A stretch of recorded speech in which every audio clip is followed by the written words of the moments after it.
Hello, this is Lynn Fraser with the Radical Recovery Summit. When I first interviewed Akilah S. Richards 3 years ago, there wasn't perhaps an obvious link between trauma healing, addiction, and recovery, and the work that she was doing around decolonizing children's minds, fair of the free child. And yet there's a deep thread that runs through that. In this talk that I had with her, we explored some of the non-linear ways to connect, some of the deeper work that she's doing around grief. I really enjoy Akilah's warmth and depth, her honesty, and I am sure you will too. Thank you so much for doing this. I'm so happy that you're here and that we can talk. My pleasure. My pleasure. As I think I said last time, it is such an honor. I find it really interesting and interesting in the way that it's worth following, just the different intersections of healing work and discovery work and the work of unraveling and the work of grief and all these other things. So I feel like just like last time, we meet each other in a really interesting and aligned space. So I'm really grateful for the invitation. It was an easy yes. Thank you. Yeah. I rejoined Rooted Community Yes. so that I could be part of your work there this fall. Oh, that's so awesome, Lynn. It's beautiful what you're doing. So when we met last time, we talked about the whole of your work around freeing children, fair of the free child. We talked about a deschooling and schoolishness and all of the deprogramming that you do. And Yeah. now you're doing something a little bit different. Yeah. And so can you kind of bring us up to date? How did you get from the work that you were doing with your children to what you're doing now? hmm Yeah, it's so interesting. So at this moment, I completed 1 year of seminary, an interfaith, interspiritual seminary, and then transitioned into thanatology school. And thanatology is a word I had never heard before seminary, and it's the study of death and dying. So death doulas, death midwives, which are different things as I know now, and really just the work of tending to grief and loss in its various stages. And to me, Lynn, that isn't much different than raising free people in terms of, Fear of the Free Child was the podcast that eventually gave me the language of raising free people because that's what it was about, including the self, and including not it's outside of parenting. It includes parenting, but it goes so much beyond that. And where it led me to was grief. That so much of what the families that have invited me to walk with them through something, so much of the work, my own personal work as Akilah and also as Marley and Sage's mother, and also working with other people in various capacities, whether I'm doing a talk or we just met on the street or I'm facilitating a workshop, whatever. So much of the work ends up being about grief. I raised this type of kid, or I was supposed to raise this type of kid, but they're different somehow, whether what they're interested in, how they identify, all these other things. And so now there's a little d death. It's not a death of a human body, but it's a death of an idea of a particular thing, something you were going to work through this thing. So much of it is grief tending. So, and a part of grief work happens so slow. Like you can't, all right, on Wednesday, I'll grieve for 22 minutes, right? um, it's slow. So it really led me to recognize the ways that so much of my own liberation work as a mother, as a Black woman, had to do with having the space to go slower, to not produce, do, be, but to slow down. And so much of the slowing down was not about what I get to do, is what I get to grieve. So that's how they're connected. And I started seminary because I finally found an interfaith, interspiritual seminary, because a lot of the ones I'd been interested since college, since the late 90s, Mm-hmm. uh, because of my own unraveling from growing up in a devout Christian Seventh-day Adventist household, raised by my grandmother for a big chunk of time, and then moving to the US and carrying a lot of that with me. And then through my early and mid 20s, really being able to um, distinguish between what I was in and what I was told, and then my own relationship with God, with spirit. Mm-hmm. And when I finally got to a point where I felt like I had the space a little bit financially, and also the age of my children where I could go in, of course, I found a space. And really, I'm still discovering the connections to my work, and they're so like delicious and interesting, because it is really a lot about grief tending, and a lot of it is my personal healing work, getting to be with things that I was just not in a position to hold, notice, release, wrestle with. Yeah. Mm-hmm. When I think back to when my child was young, he's 50 now. Grown. I was also really not a grown up. I had him when I was 20, and I had a lot of trauma in my teen years.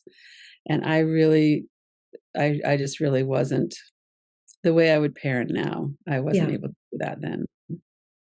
Yeah. Yeah, exactly. And so Yeah. many of us have that experience about how we were mothered or fathered or not. Mm-hmm. Um, and so for me, the what I keep saying is that I will forever be an unschooler. Unschooling was my big portal. That's where it was like, oh my God, detached from the matrix. Like that's when I got to see things. And now it, those skills are embodied. And so now I really want to be able to show up, not about how will they learn math. I couldn't care less, Mm-hmm. frankly, about that anymore, because now I'm really invested in intergenerationality beyond a school-centric life, right? Which is so much about our own personal leadership work, and how grief and loss and fear and shoulda woulda affect power, and how power then affects us across generations, and our perception of what we need to do to hold power, and what happens when we unravel and the power is not, we don't have the thing that we thought was going to make us powerful, like the really smart kid or the particular relationship, and there's nothing to put in its place. So now here we are. um, And for me, what has shown up is this word around savoring. I've been calling myself a savorist, as you might know through Rooted, because for me, the art of savoring is about being able to, it's three parts. It's to acknowledge harm. Like when I call it a savor complex, like a thing you invoke, like putting on a cast. It's a short-term thing that I recognize my own story of going from a school-centric mother to a partner to my children, and a member of community that doesn't see myself only as a warrior and a survivor.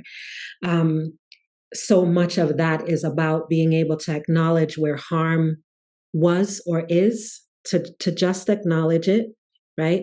To detangle or deschool, like to detach myself from it. I am not the harm. The harm is happening. And here I am, even if I'm causing it, because it's not just about harm that's happening to me. So it's to acknowledge harm, to see myself as separate from it, to kind of deschool the idea that it's happening to you because you weren't good enough, fast enough, strong enough, smart enough, whatever.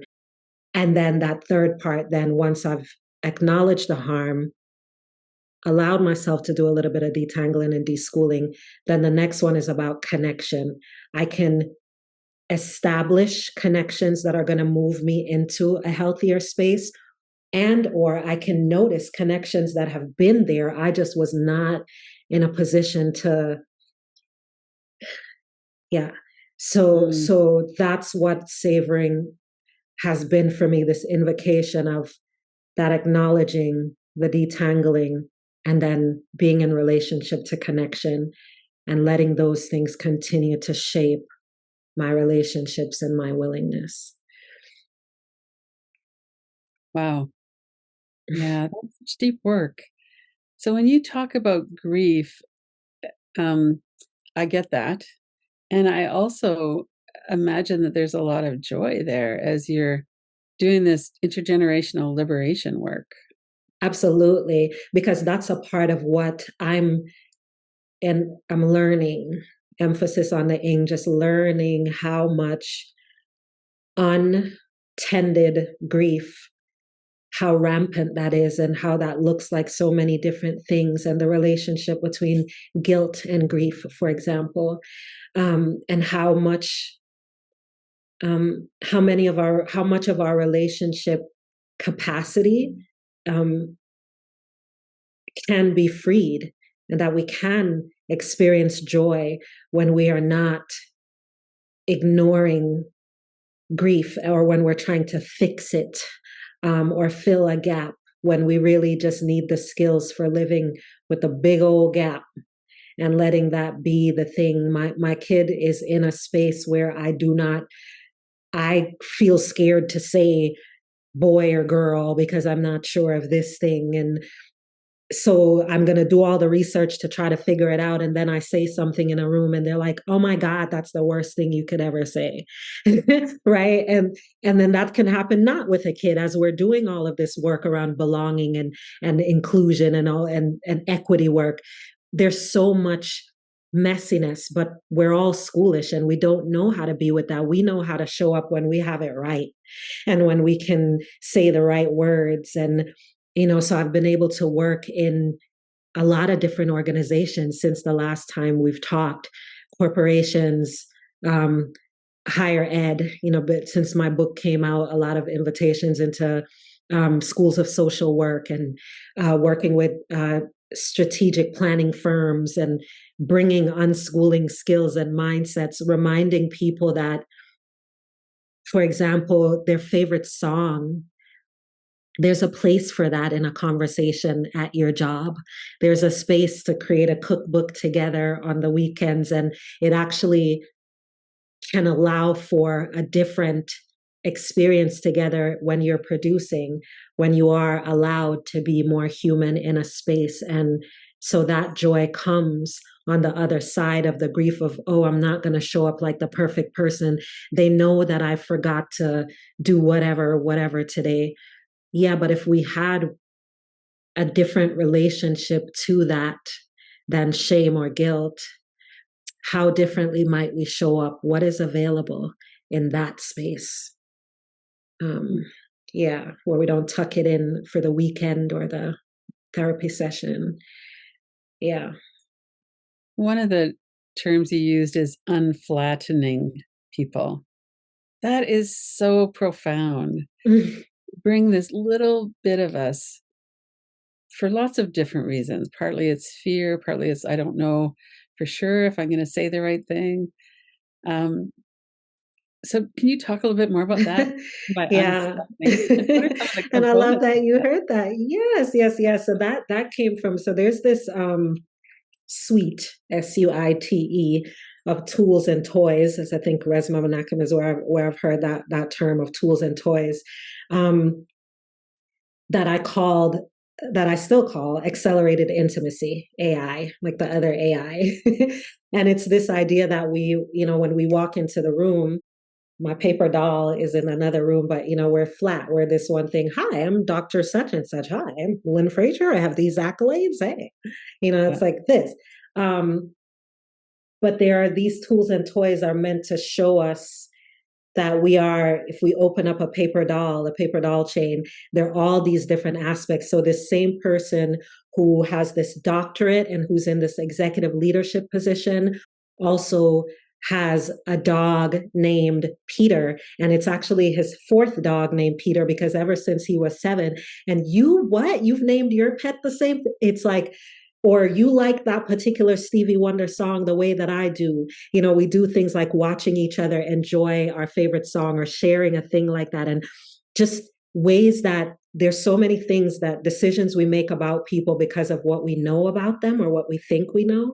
But sometimes what we don't know about someone can actually soften our willingness or allow us to offer appropriate grace, or to be able to release the expectation that they're going to show up a certain way because of something as simple as what food combination they like that you like, that people think is super weird, and you stand for chunky peanut butter all day no matter what, and only one other person in the room does too. They seem like little insignificant things, but they're not. They open up the scope of the human, because so much of decoloniality, in addition to land back for Indigenous people, as we expand that, includes the ways that that colonized mindset tries to make us put people in these specific boxes of understanding, and we're quickly trying to figure out who they are and whether or not we can trust them. Whereas if we open up that doll chain, there's so many aspects that we can move in and out of and allow for, and not necessarily agree with or like or understand, but have the skill to be with. Like how can we be more of ourselves together in these times when there is already a flattening of understanding of people and a willingness to come together a little messily, a little bit more than usual. The gatekeepers are really going away, and we're finding the need to rehumanize our relationships. And to me, these accelerated intimacy tools, like the ones that I'm using and playing with in Rooted, like treaty writing, like the one we're going to do with the tea ritual. I call that Raising Tea People, TEA, because it's an acronym. But it's just, Lynn, these ways of saying, there's so much I don't know about you. There's so much I don't know about you. You annoy me when you do this thing, and that's real and that's legit, and I stand on that. And we are here in this thing together, producing and doing. What ways can we drop a little bit more into who we were even before we got to this job? And how might that impact how we relate, which then impacts how we produce? And to be messy together, and not so much, again, this tucked in, yeah, I'm here. So Yeah. when you're working in a corporate setting, it's a high risk situation to be yourself. What are you finding when you're working with people in that situation? I am finding that people crave connection, that humans, so many of us, our drivers are 7, 8, 9 years old. The driver wants to be acknowledged and liked and seen and heard. And I'm finding that people are not as resistant to that as I would have thought. I'm finding that people are, the resistance is more like, how is this gonna look to my supervisor? Or how is this gonna look to the people that I supervise? Not so much the thing itself. Yeah, that's what I'm finding. I'm also really curious about how I walk into some of those spaces with a type of armor. I think like I'm gonna have to break through, and I'm gonna have to, and I often leave with that same thing fully intact. I didn't have to pull that out. People are delighted about telling the games that they played before they turned 10. And people are chatting in the thing about, I can't believe they have that too in Mississippi. I thought they only had that in Jamaica, and it's called this. And, and remember when we did this thing, maybe we should do more of that. It's like people are waiting to pick that up and move with that. And people have language for the fears that they have. And of course, there's also the ones where it's like, what does that have to do with anything? So But that's not what's the norm. That's not what I've been finding mostly. Hmm. Yeah, and it absolutely surprises me in a beautiful way, and it just reminds me, yeah, I continue to need to honor being a student, and to walk into a space as open as I can, and with many of my, paper doll chains open as I can, because my biases live, they live, and they can easily thrive. And, that's what I'm also continuing to see in this space. Yeah. Hmm. So when we're talking about decolonizing education, decolonizing our workplace, land back, those are some radical ideas. I don't imagine that they're well understood in some situations, but I get the sense that what you're saying is deep down, we all kind of get that. Exactly. Whether we use that languaging or not, because we're also steeped in the effects of a settler colonial ecology, like what that means in terms of how we need to be and show up, and what safety means, and what production means, and what connection means. So we've all experienced versions of it. And, again, I think it's Angela Davis that reminded us, if I'm not mistaken, about radical just meaning, grabbing, returning to the root of a thing. Right. That's really what that means. So for the root for most humans is about connection and safety, and that we recognize our wounds that come from, no one escapes childhood unscathed. Right. um, and Yeah. that child is also often the driver of the actions we take. And so the just giving it a little bit of light, which is what the language around decoloniality often does, is to say, there's a reason that even though you've gone along with this thing, a part of you is like, yeah, but, and there's a reason why this thing, even though you do this, there's also that. I find that people get that. People end up saying, yeah, when I had my first kid at this age, like that's more so the conversation, because it is such a base level thing to want to feel a sense of belonging and to participate in that, and to acknowledge where you don't know, and that it's not your fault. There's a systemic component, and that you can then, with the recognition of that and some languaging and practice and some community around that, you might not be able to move and vote in a way that allows the land that you live on to be returned to the stewards, that the original stewards. That feels insurmountable. But if you can be in a different relationship with the people around you, because now you're aware of that mindset, and now you don't have to figure out as much, because you actually are learning to become a better listener and less defensive, because you're in practice, then you are shifting the system by not being complicit in the same ways. So if you move in different, you attract in different, you practice in different, and that idea of small is all, then you're gonna pollinate other circles. You're gonna, so any means necessary, right? Right. So we're not gonna discount that, and we're also not gonna make someone else wrong for buying into other things that feel like liberation work, that, what I'm saying? So it allows for that expansiveness of that approach to decoloniality.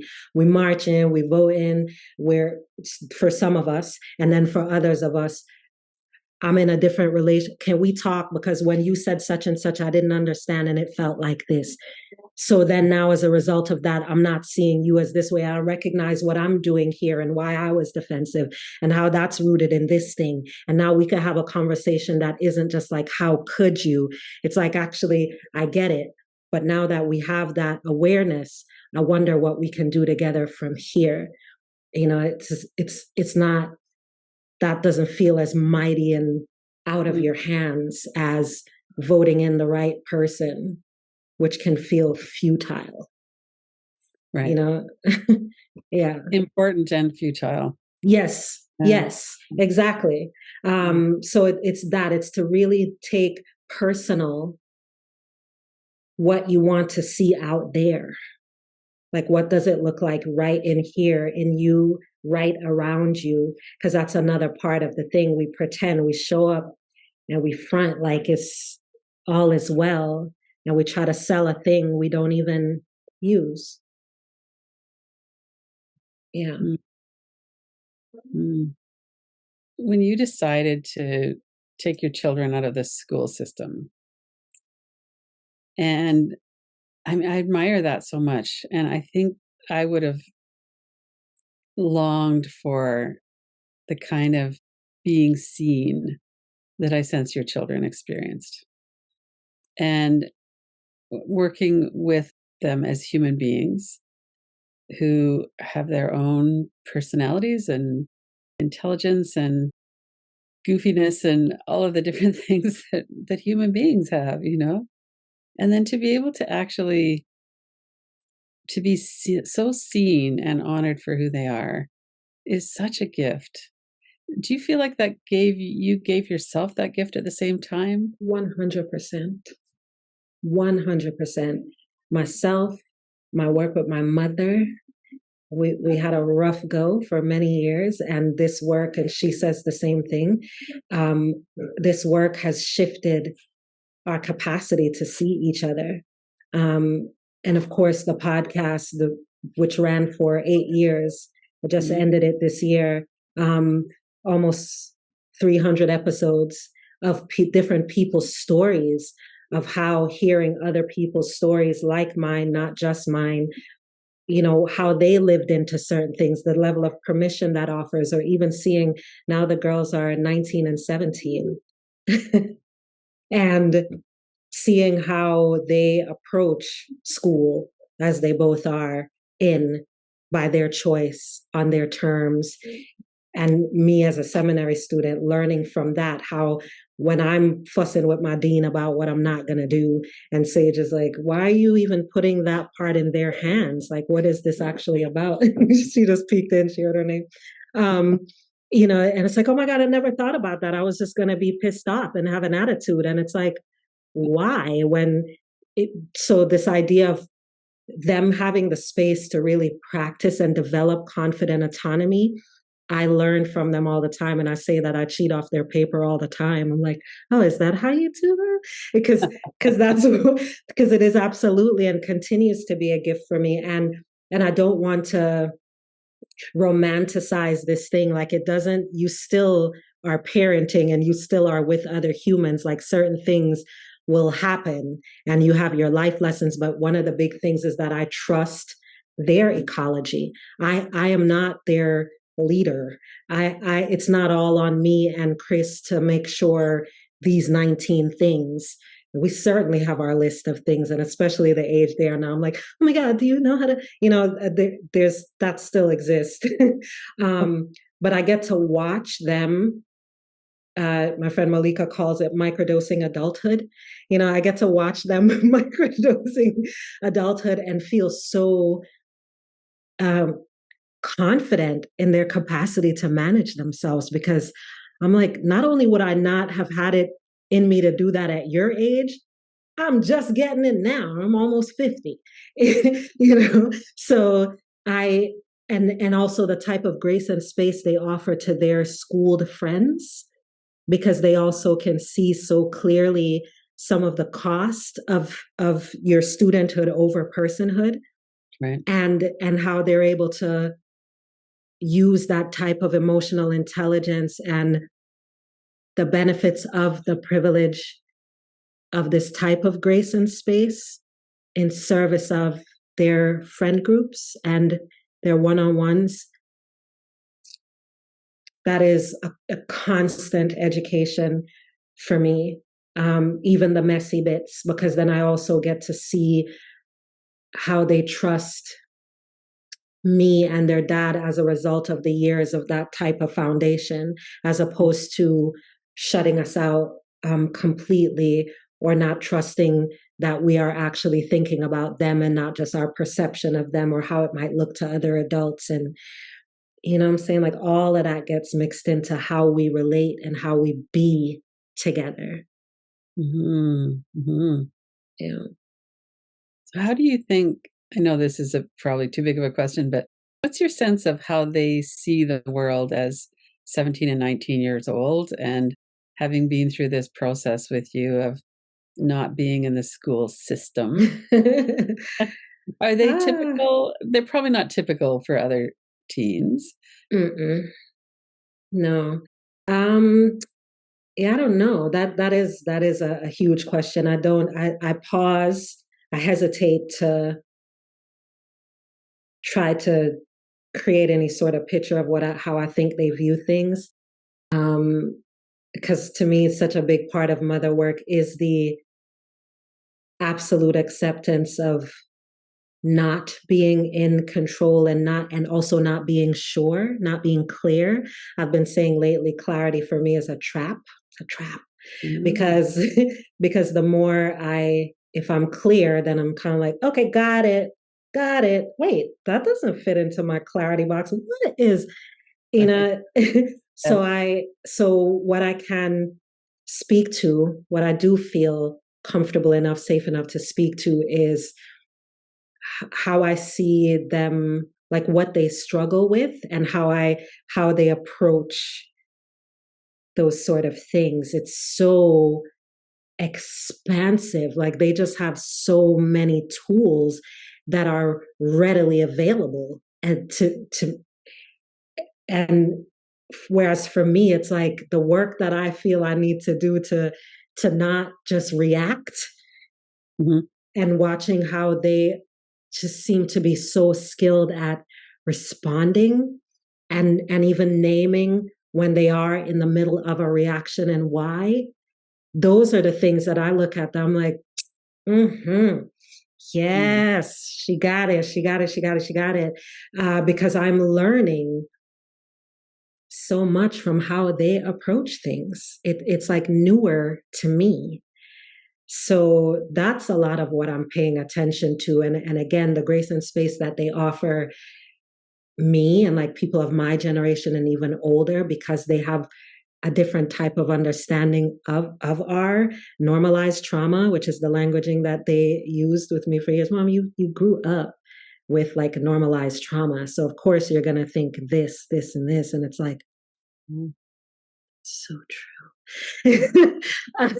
Of course I'm And for gonna them try to to see make it. that, Exactly. yeah. The like one big thing is the way that I grew up with this sense of like, if you can't make it make sense to me, then it just clearly it doesn't make sense.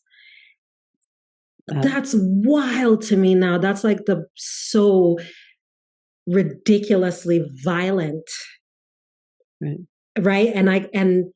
And I draw this comparison oftentimes with like white saviorism and parent saviorism, because they live in this. I did that in the last rooted session to talk about how those things feel similar, and how, as I was called in to do more work around belonging, and equity over the past few years, really seeing how so much of the power over dynamic that we question in self-directed education also lives in this myth of white supremacy, and how that lives not just in like the white robes, but in the regular everyday conversation, because of that same principle of like, if I don't understand it, it needs to stop.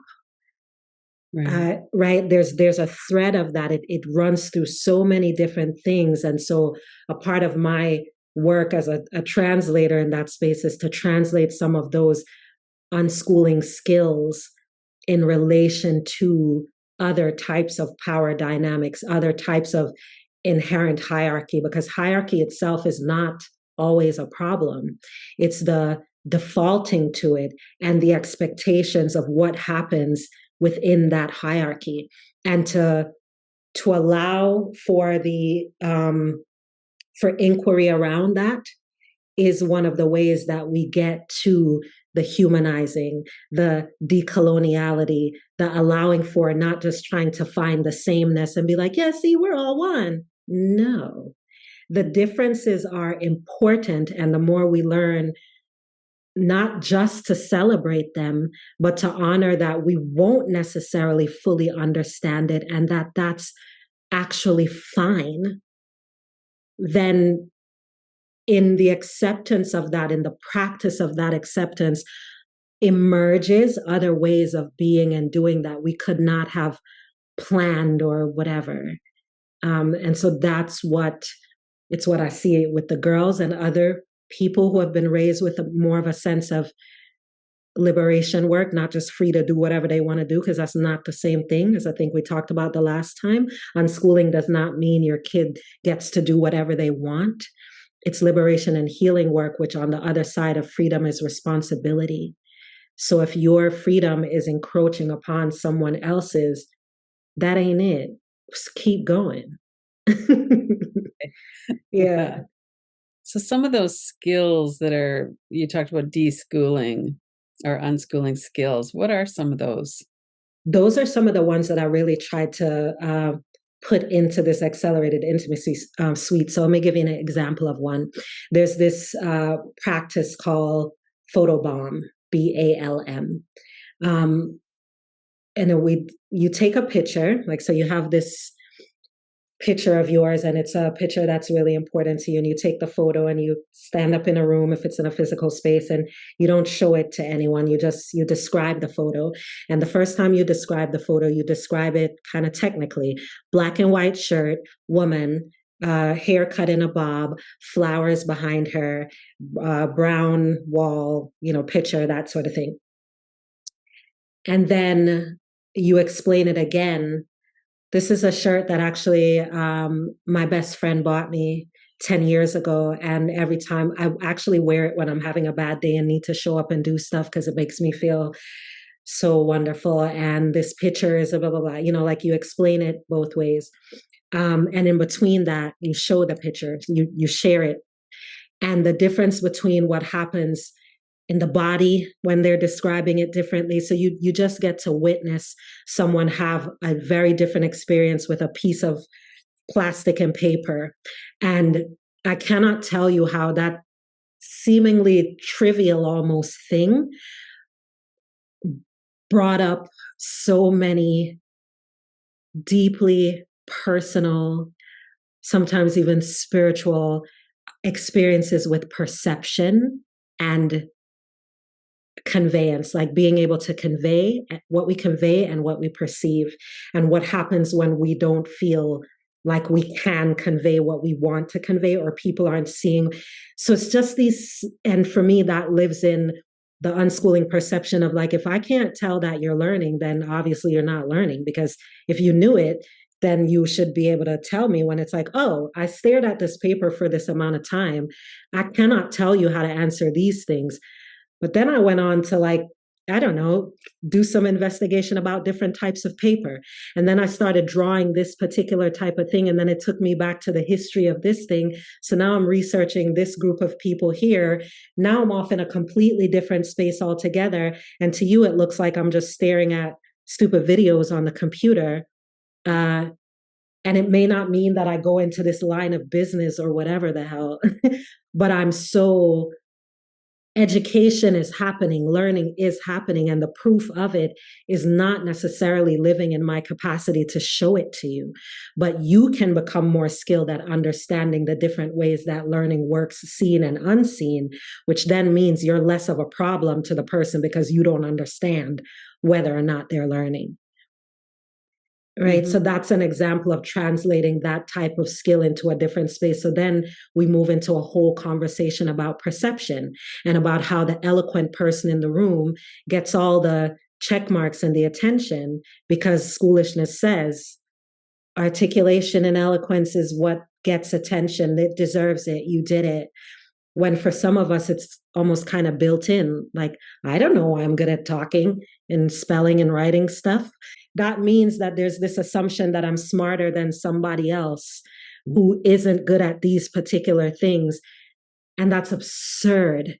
And when we recognize that in a room, there's a tenderness because some people in the room are that. They've just been waiting to hear someone say that. not so that they can go on and talk to us about it, but just so they can feel a little bit more safe in that room, which then impacts how they show up, how they receive, how they move into the next room. Mm. Right. So these kind of things that school calls soft skills or subtle skills was like, they ain't even that subtle because they directly impact how we relate. For sure. And there's so much shame that people carry for not fitting in and not being part of that valued crowd, the ones who get praised. Exactly. Exactly, Lynn. And there's also so much pressure in the instances that you are, when you are that, to be that, to show up like that at all times, at all costs. And for some of us, we internalize that. And it's like, I don't get to be wrong or sad or whatever because I'm the strong one, I'm the smart one. And that's also a type of violence, and hurt people. And often we don't even know that we're doing that because it's like, what do you mean?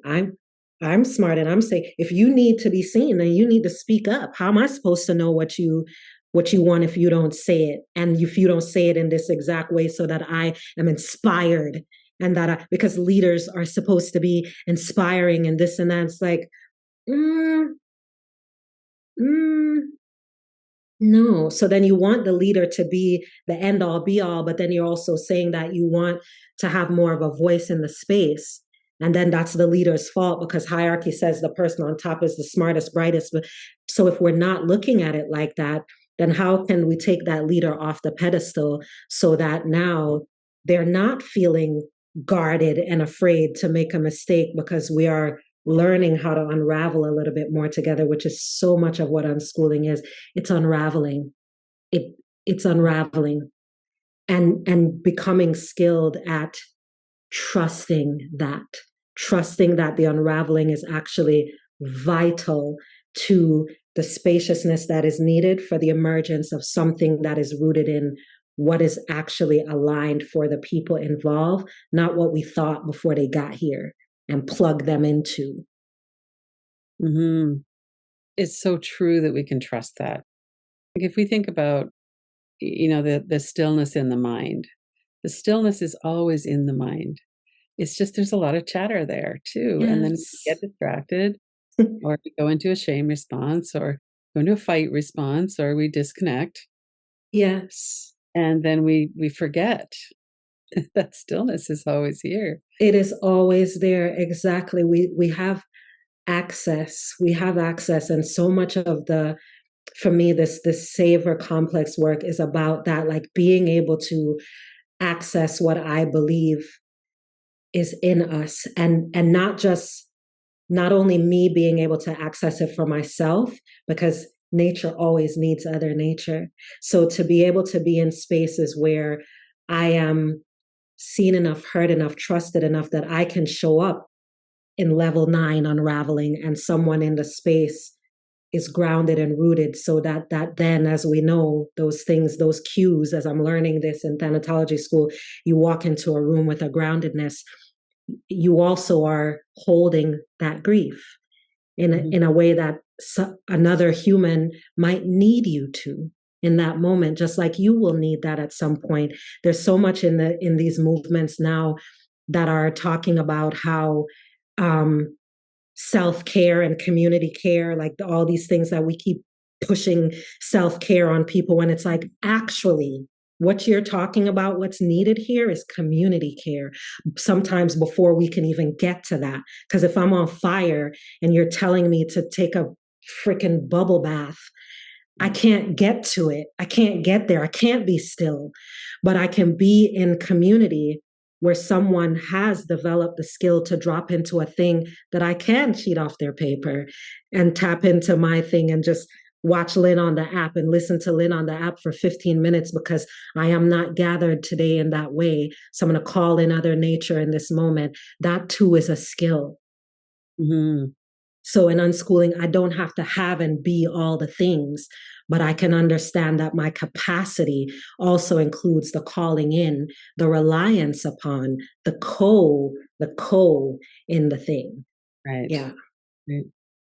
And if the way we made it to here is to be tough and to not need anyone else, there's a lot that has to be let go of and unraveled.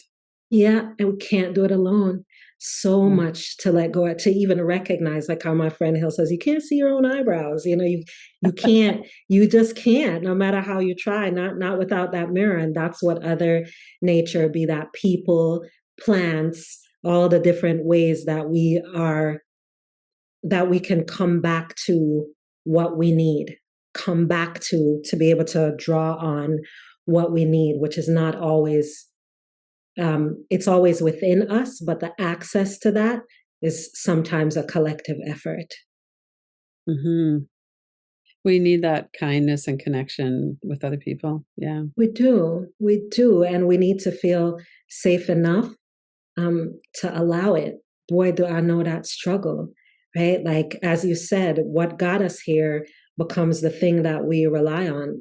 My partner Chris and I were just talking about that this morning. It's like there's a way where it's like, okay, whatever happened. Maybe it was supposed to, and what at the end of the day, here we are, right? Here I am on the other side of the thing, but who is that I? And what does that I want from where I am now? Not what got me here, but right now, what capacity, what skills, how am I safer now than I was then when I developed that thing back then to keep me safe in that environment that I'm not even in anymore? Right. But I'm carrying it around. And I don't know if it's because I'm studying death and dying, but I've been visualizing it like a body. Like when especially when I'm angry, I'm imagining it like a body I'm dragging around, like a body, not just like a body that is decomposing. So I have to now tend to this thing. I got to find a place to bury the foot. I got to mask the smell. So if I just didn't drag it around, what would I be? And I know it's probably like creepy, but that's what I need. Like I need that sort of that level to be able to tap I get that. into. Because I get stuck and I go, go, go, go, go. I go, Lynn, especially if I'm in this space in between anger and sadness, which is where a lot of my grief work has been living lately, Mhm. stuck in between anger and sadness. And they're both so aggressive and they both have so much to say to everybody and to me. And it's like, okay, let the body go, let it go. If I let it go, what do I have that I can tap into, not to fix it, but also to not look away in this moment? Uh, those are the sort of things that I find helpful in trying to be the type of thing that I want to see and that I need. Yeah. Right. Wow.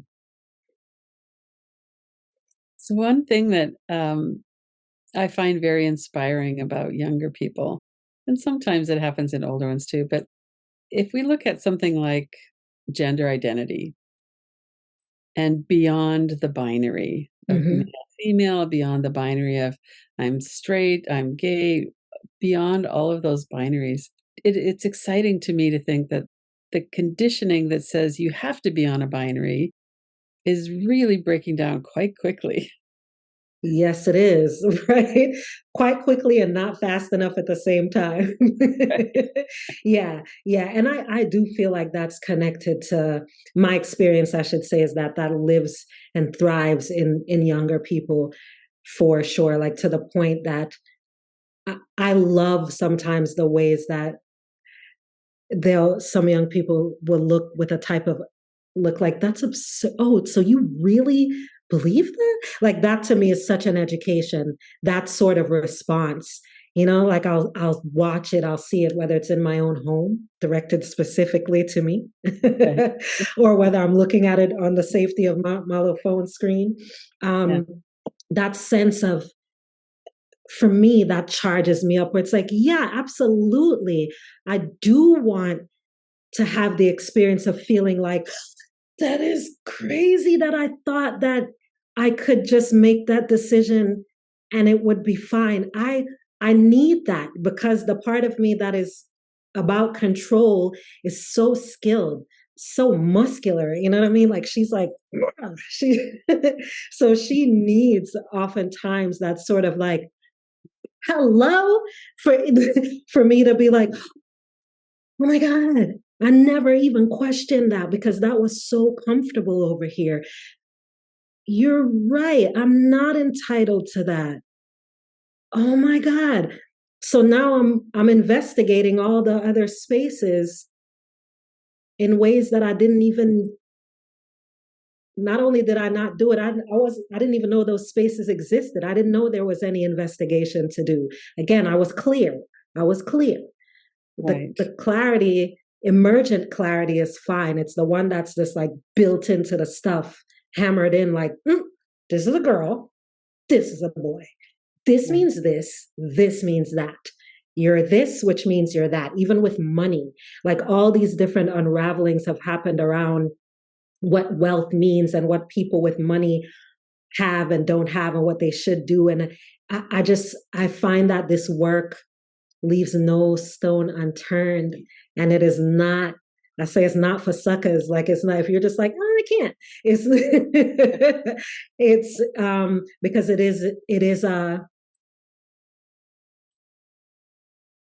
is both a deeply personal thing, and it's a thing where you're gonna need other. You're gonna need other people, other things, other types of medicine um, to be able to heal. And the medicine is not always the one that tastes nice that you would choose, and it looks exactly like what you would think.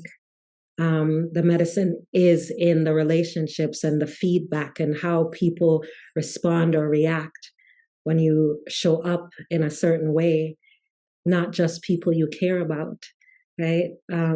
All of that. Yeah. It's quite a journey to go from being conditioned into and not questioning it, and then seeing the condition and the colonization of our minds and the programming, and then to be able to go, okay, I can do something different to try these things. And it's really hard. And Yes, it it's is. also really exciting. It And there's so much is. freedom there. Yep. I could not agree more. It is. And it's also so necessary. And for me, one of the major things that doing that many episodes and being in just dropping into so many different forms of community, and that's a word that I don't take lightly. So I actually mean community and not just like groups of people together. What I've seen is that there are so many spaces where people are in practice of this way. There are many spaces where people are willing to, the language that I use is trust towards. Like we might not trust yet, but we're trusting towards something different, and we're allowing that to shape us. I find that I'm around a lot of spaces where that work is happening and that it doesn't feel super radical. It feels like, what else are we going to do? More of the same? Like we see the harm. What else are we going to do? And that so many of these practices are rooted in indigenous practice, native indigenous, Black indigenous history, the history of us before the industrial this and that, right? There are lots of ways of being together that the progress of cityfying the things has cost us, and that our bodies still remember how to do. And that little slivers of being in healthy, right relationship kind of unlock or release more of that, more of that. And that our young people have more and more voice, so they help to shape the spaces that we're in, so that we're not having to feel like we got to be so radical. It's like, if you could just like listen and pay attention and recognize that, like what your condition intends to cause you to do, and practice that, all of it is not so much of a heavy lift. Some of it is a relief. And the joy that you mentioned, it's like, oh my God, it's so much easier to not be the ruler of every freaking thing, actually. I actually want this. I actually needed this. I didn't know. I thought the thing was to control. I thought that was safe. Yeah. And it's not. No. And it cost me so much more than I even had the capacity to notice. I didn't make that connection before because I was in it. But now that I've made that connection, I'm building a little bridge from that version of me over to that other one. And because I'm in community, I don't have to make all the pieces by myself. We bridge working together, and it's messy, and it's necessarily messy. In Caribbean culture, carnivals, which is not just in Caribbean culture, but my experience, I talk about this thing that we have called Juve. It's a French word, Jouvert, and you're just rolling in the mud. It's messy, it's muddy, and that's a part of the celebration. It's gonna get in my eye, it's gonna get in my, but I'm in honor and reverence of the mess because it is a part of my right to get to then what we need. We have to get to this part where the music is fast and the people are this. It's like we are in a type of juvenile where it's like, just smear the mud on, baby, don't worry about that. Like, get dirty, get Right. dirty. We're gonna watch each other react to the dirt. We're gonna, yeah. Mm. Wow. So here we are, just about the end of our time together, Akilah. So do you have any kind of final thoughts about, just for people maybe who are too scared to let go of control? Yeah. You talk about gathering in all of these wonderful people as we let go of control. That happens. What would you say for people who are like, I don't know, I'm not sure if I'm ready for that? Yeah, I would say that's a good sign. Like, to not be sure, that's already a good sign, because it leaves open the possibility. And that what I find really helpful is to really try to practice showing up as authentic as I can, like to look for me, the performer in me, from being the A student, and the being really present with the performative me is such a portal to so much other work.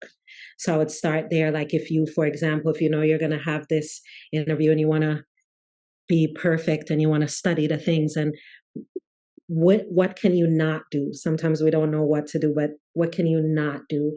And then allow for your body and your psyche to have the experience of you not preparing for 45 minutes before the interview, maybe just 5, and then live that experience. And on the other side of it, gather a little bit more. Just continue to, where you can, notice the ways that you perform for fill in the blank, and put yourself in a position to practice not, so that you can have the education of that experience. Because that's its own type of fuel where it's like, oh my God, it was so good to be like, I don't know the answer to that. Actually, that's not a good question for me. Heart beating out of my chest. I didn't Yeah. die. It actually felt good on the back end. Maybe 2 days later, maybe not that day or the next day, but 2 days later, not only did it feel good, it actually unlocked another place where I now want to practice it. Like, you can trust toward that. You don't have to have this big, clear plan and description of what it might, or prescription of what it might look like. You Mm. can just poke at a few spaces. Hair is another big one for me, just doing a lot of different things with my hair, and practicing being however the hell I'm feeling. Oh my God, I should put a wig on because it'd be so much easier if I did. Huh, who is that for? Right. Where else am I actually trying to make somebody put a wig on when really it's this? Because now that I've felt it in my body, it's a little bit easier to notice it.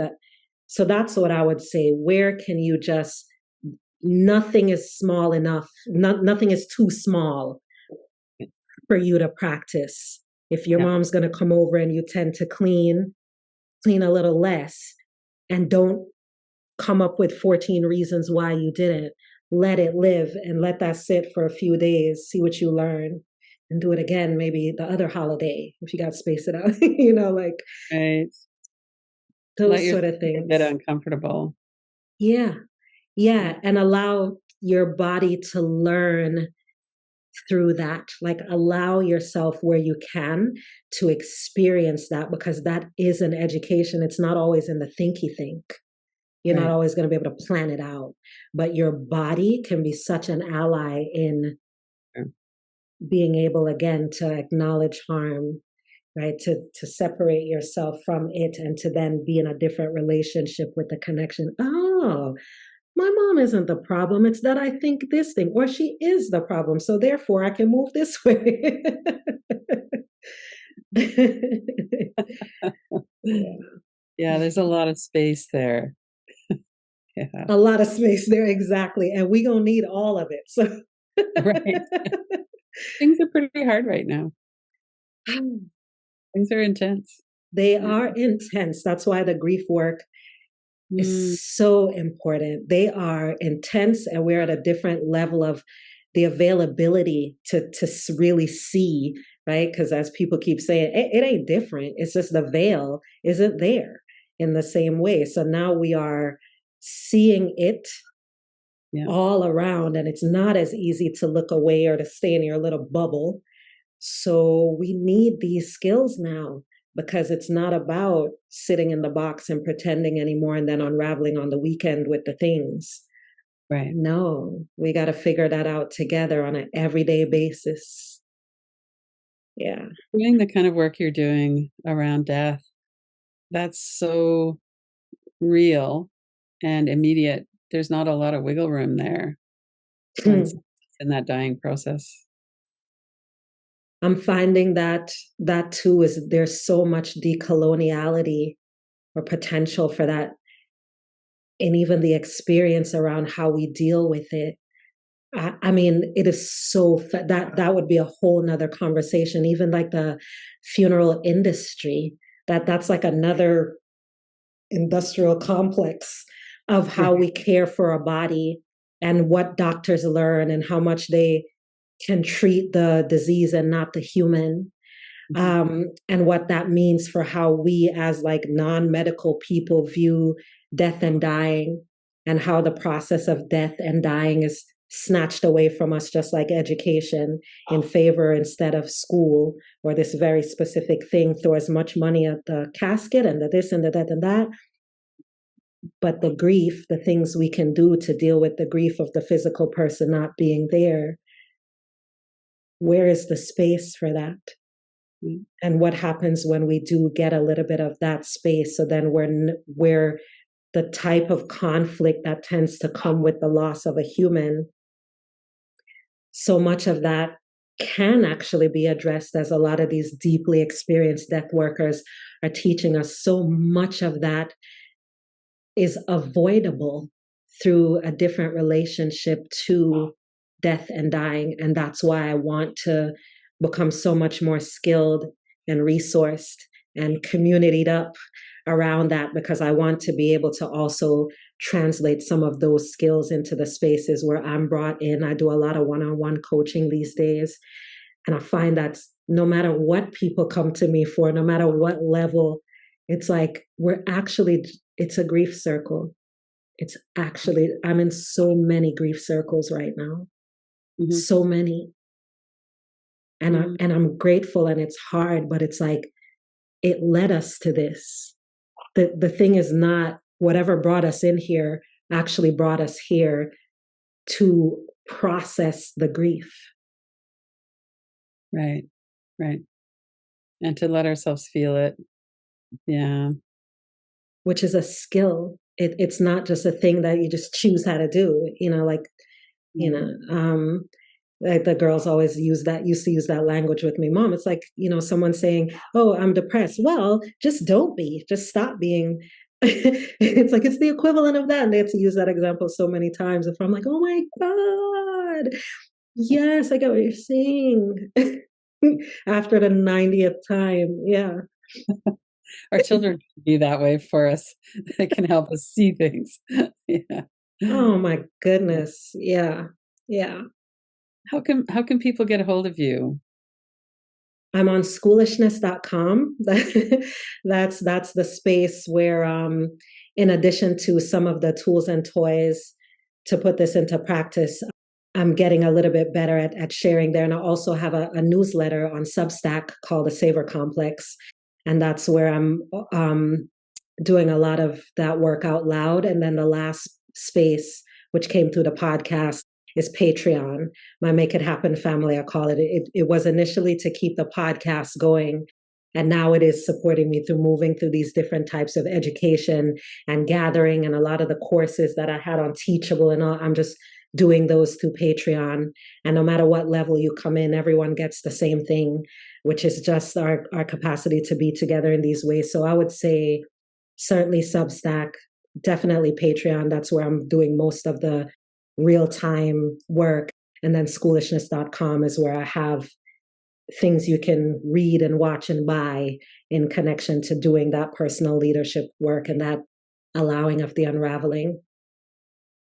And you're open to working with new people as well for the one-to-one coaching? Absolutely. Yeah. Yeah. When folks reach out, it's set up in such a way that we kind of date first, because oftentimes people come kind of wanting a prescription, and it takes a session or two before it's like, actually, let me refer you to my friend who's a therapist, or let me refer you to somebody who's like really doing the parenting part, because I'm really on a particular type of thing around savoring. And I love that I have so many resources around me that I can refer easily without feeling like I need to hold, because there's a lane that there's a thing that I'm for, and I'm so much more aligned with what that is. So I say, if you hear or see something from me and it connects, reach out, because maybe we'll only do the one session, but I can often guide you.